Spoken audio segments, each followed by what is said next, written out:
Hey guys, SHG Gav here, but I'm not on my channel. This is the Shadowhunter Gaming one. I'm doing a deck profile of the ones that I use. So I've got two Palkia, which is Hydro Pressure.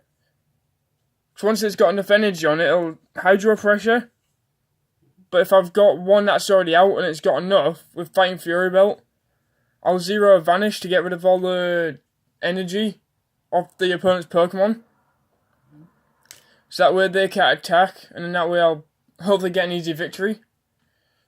So there's them two done. Next is the Pidgeot EX. So if I get a terrible hand, it'll be the Pidgeot that's at the start. And then if he gets attacked and he's already got an energy on, I'll Mirror Move to do that same amount of damage back onto it, the opponent. But if he's got Fighting Fury Belt, it'll do 10 times more, I think. I'm not sure with Fighting Fury Belt and Mirror Move.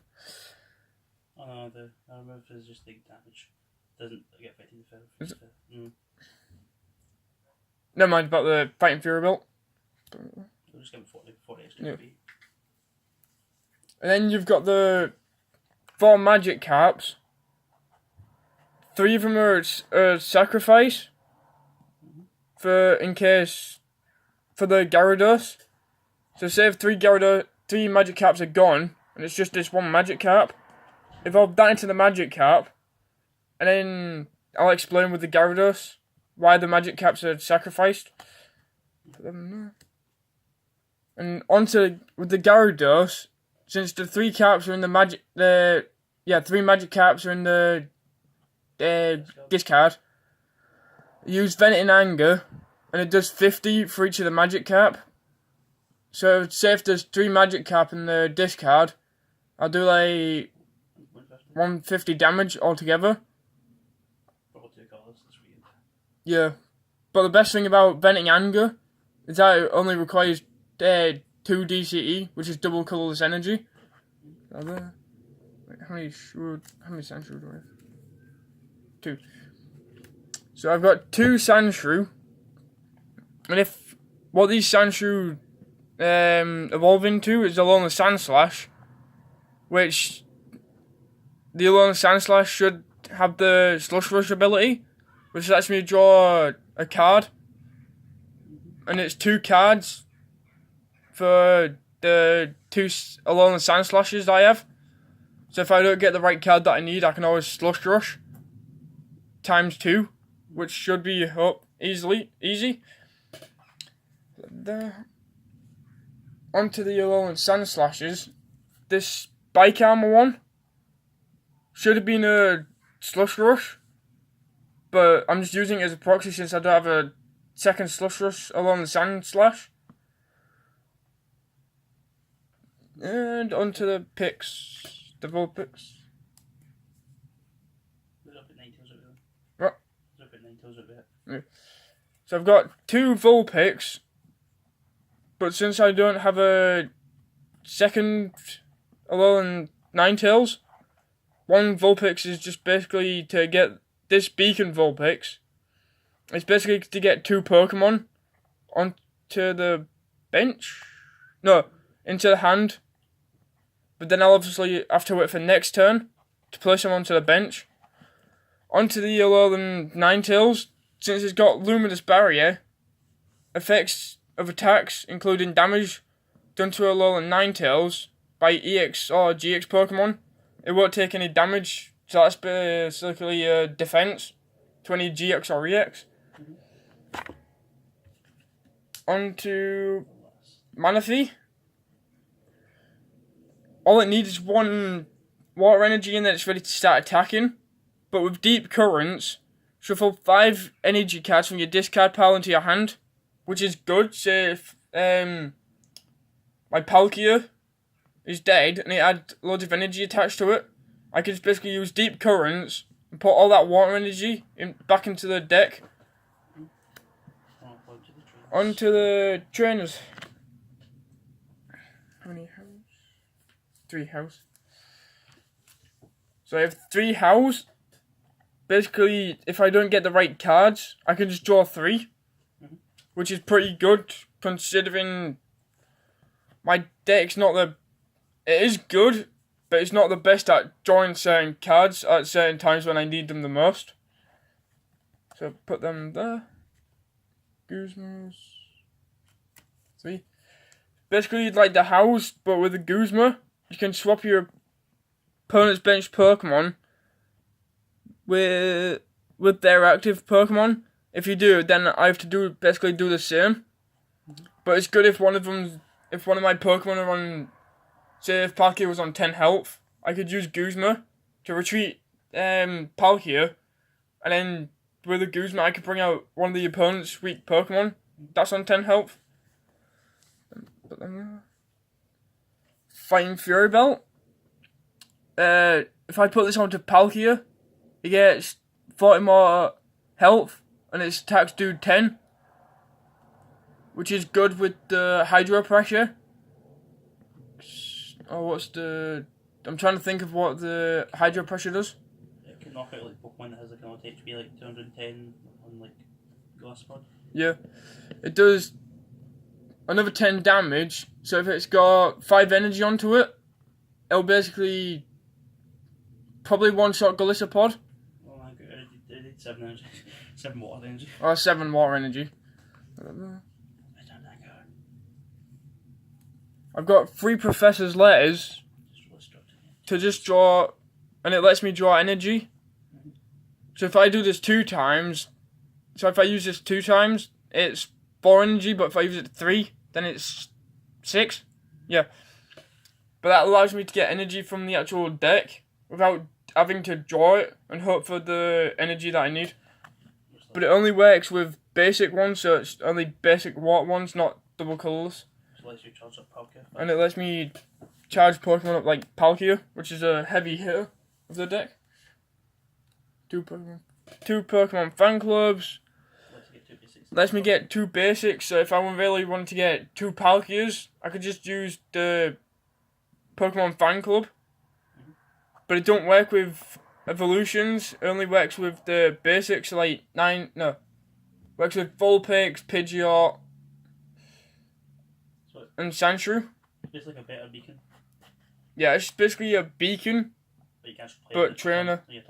And you can actually put the Pokemon down that you get from the Pokemon fan club. 2 nest balls, let me search for a basic Pokemon. So if I use 2, then I can search for the basic Pokemon that I need. Like Vulpix, Palkia, Pidgeot, Sandshrew, Manaphy. And it puts it straight onto the bench instead of having it to go into the actual hand. And 2 max elixirs. Oh, it's upside down. Well, it's basically like the Professor's Letter, but only top 6 cards in my deck. And it only works on bench Pokemon. And it only works on bench ones, not your active Pokemon. And basics. And basics. Put them there.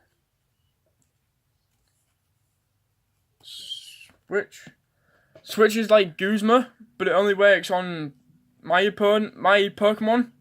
So if, going back to Guzma, say if it was Palkia was on 10 health, I can use Switch and then switch to other Pokemon that's not on 10 health back in. And I can start doing damage with that.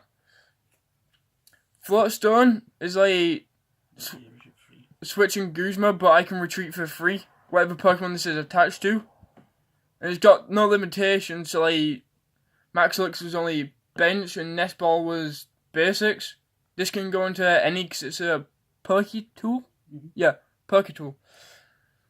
And 2 Wicks in case I get a bad hand, like just straight up trainers and no energy or Pokemon. I could Wick and then I'll count that many cards in my hand and then shuffle those cards back into the deck and draw that many. And it does the same for your opponent, so it's not me that gets affected. So it could disrupt like a good hand they have. Yeah, and it could disrupt like a Gardevoir or a Golisopod type deck. Bridget lets me search up to 1 basic Pokemon EX, or in this case if I have 3 Palkias. No, 3 basic Pokemon. GX counts as a basic. What? So like the GX, you can put as like a basics then an EX. Yeah, the GX basics instead of just one EX. No, So yeah. So you put 3 GXs in the bench. So I could put like 3 Palkias on the bench instead of having to draw them from my hand normally. Also, if you use it for Palkia, or Pidgeot, only Pidgeot can be the bench. Yeah, only Pidgeot can be the bench since Pidgeot's an EX. 2 Kukuis lets me. It's basically like the Fighting Fury belt, but except I get to draw 2 cards, and it does 20 times more damage. So it's basically like a trainer version of Fighting Fury belt. There. Onto Mars. With Mars, I can draw 2 cards and discard a random card from my opponent's hand. I still have to discard, like, pick the right one. So if it's like a God of War, that would go into the discard pile, and I get to draw 2 cards from the Mars.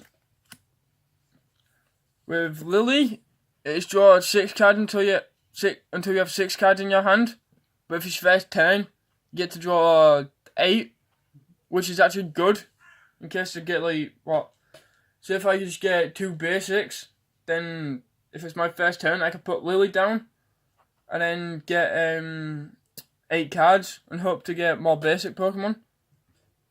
With the Great Balls, look at top 7 cards. And if there's a Pokemon there, put it into my hand. And shuffle the deck back, the other cards back into the deck. But if there's 2, that's 14 cards I can look up to. And hopefully I can be able to draw more Pokemon from the Great Balls. Like Sandslash and Ninetales. Which should be good. And the energy that makes the deck work. So, onto the energy. I've got 3 double colourless. 2's for Palkia. Well, they can go on any. The others for like Ninetales or... Yeah, the other one's for like Ninetales or Gyarados. Gyarados only needs 2 double colourless. And... No, Gyarados needs 2 double colourless. And Ninetales needs 1 water energy and 2 double colourless. Then it can start doing 80 damage per Aurora Beam. Obviously, you can put them onto Palkia. But it's mainly better with water.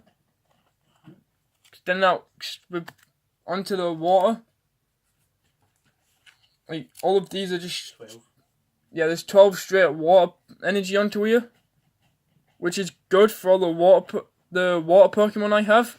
So like, Ninetales, Manaphy. Palkia's not a water, but it uses water attacks, which is slightly confusing.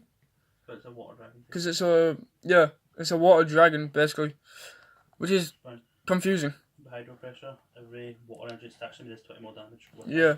With Hydro Pressure, it does 20 more times the amount of water energy on. So if there's like 10 water energy, that'll do 760. 260, which is a lot. That's basically a one shot for Any Pokemon. Basically any Pokemon. Even with Fighting Fury Belt onto Gardevoir or Golisopod. That's you. And I'm done. Oh wait, I forgot. We were meant to do this last video. Right down, then put it came up. So like that. There's a code card for anyone that's watching. And that's me done. Goodbye.